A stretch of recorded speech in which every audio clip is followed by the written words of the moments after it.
What's going on, guys? Nate the Great coming at you back again for another book review. Today's book, The Power of Now. I'm sure a lot of you have heard of this. Maybe you've already read it. Maybe you haven't. You're curious.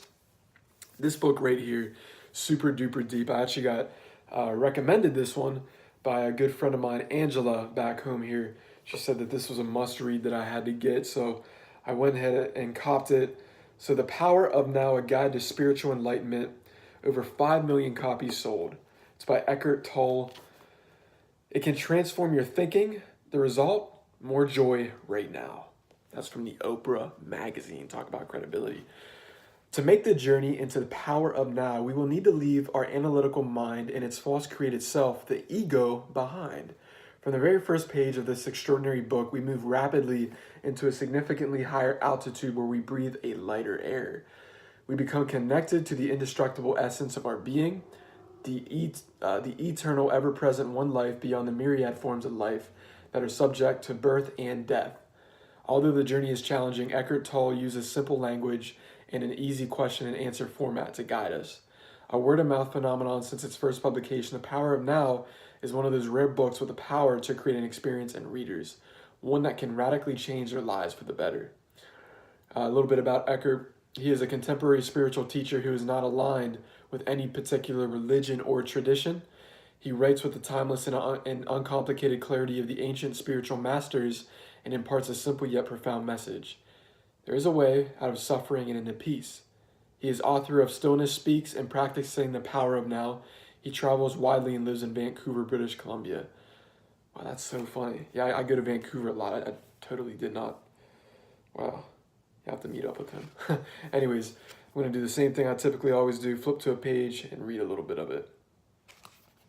So I'm on page 80, okay? Once a mind pattern, an emotion or reaction is there, accept it. You are not conscious enough to have a choice in the matter. That's not a judgment, just a fact. If you had a choice or realize that you do have a choice, would you choose suffering or joy, ease or unease, peace or conflict? Would you choose a thought or feeling that cuts you off from your natural state of well-being, the joy of life within? Any such feeling I call negative, which simply means bad, not in the sense that you shouldn't have done that, but just plain factual bad, like feeling sick in the stomach.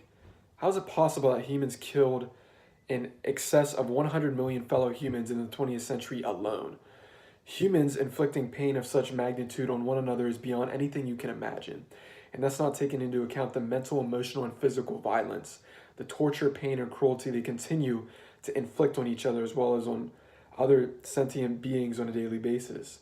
Do they act in this way because they are in touch with their natural state, the joy of life within? Of course not. Only people who are in a deeply negative state, who feel very bad indeed, would create such a reality as a reflection of how they feel. Now they are engaged in destroying nature and the planet that sustains them. Unbelievable but true. Humans are a dangerously insane and very sick species. That's not a judgment, it's a fact. It is also the fact that the sanity is there underneath the madness.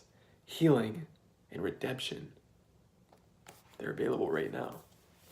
Amazing book, guys. Very spiritual. Really simple to read. A lot of spiritual books can be a little bit difficult, but again, highly recommend this one. The Power of Now.